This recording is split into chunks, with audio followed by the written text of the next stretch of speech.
What's going on, everybody? This is MDENT313, and I'm back at y'all with another one.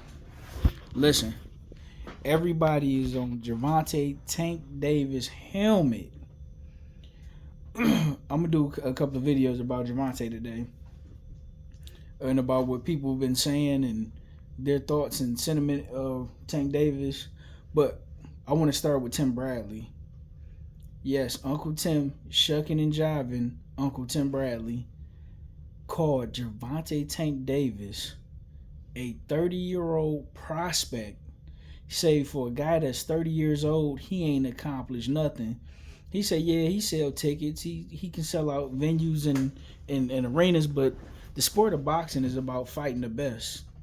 And he said that's something that Gervonta Tank Davis absolutely refuses to do. He said get on Twitter. He talk a lot of stuff. He talk a lot of crap, but he absolutely refused to get in the ring and back it up.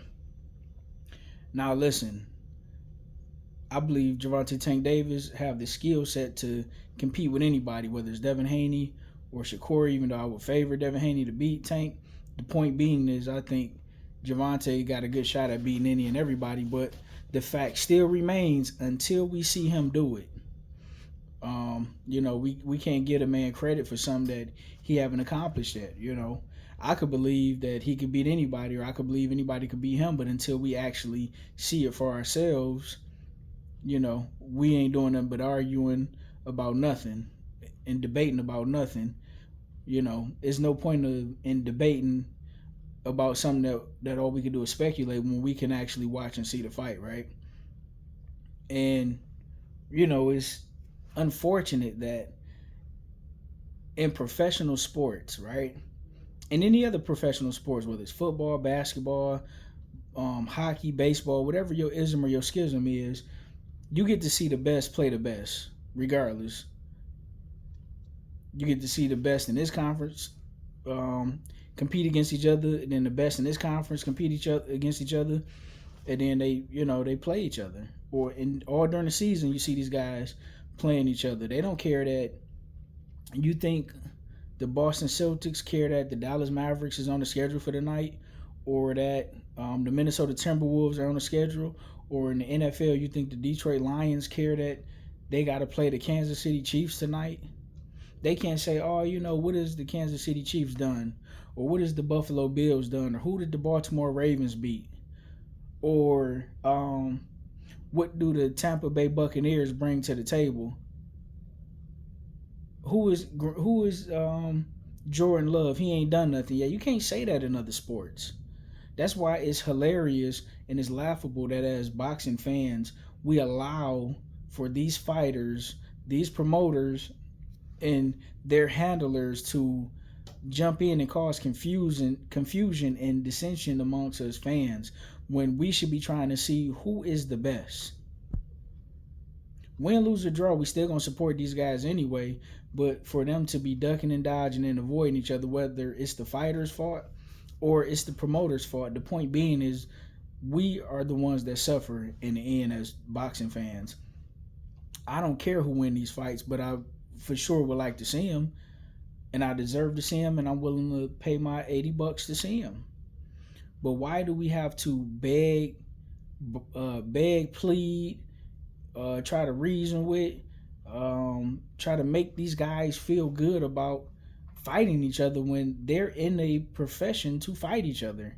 We didn't force these guys to get into boxing. They chose to get into boxing. So you mean to tell me we got to beg and plead and hope and pray that you do your job? That's like going to McDonald's and hoping and praying and wishing that they'll give you a large order of French fries or a 10-piece chicken nugget. If you got the money and you can afford to pay for it, then they need to make it and put it in the bag. And the same should be with these boxing fans. I mean, with these professional fighters. If us as the fans are saying, hey, listen, here go my $80 for the pay-per-view. I want to see this guy fight that guy. What is the problem? Listen, I know you guys want to make, you guys want to sell 2, 3, 4, and 5 million pay-per-views. That day has come and gone. It's way too many things for entertainment these days. Even if you eliminated piracy, even if it was no way that you can illegally stream fights, you would still have a hard time selling. For one, the people that's in control of boxing don't market it effectively because they don't put enough great fights on free TV. That's number one. Number two, the elite level fighters, along with the up and coming fighters, are not fighting enough on free TV for them to be recognized. Last but not least, it takes so long to get a great fight on paper that by the time you eventually get a great fight, so much stuff has changed with both fighters that that fight never or very rarely pans out to be as great as it could have been years prior, because the fighters are no longer, for whatever reason, the same fighter. Whether it's because they got a lot of money and they're no longer as hungry as they used to be, maybe they've taken physical damage that prevented them from being what they once were, or whether they've taken psychological damage. But point being is, we get them so rare as far as the big name fights that we clamor for, that by the time we get them, we 4, 5, 6 years.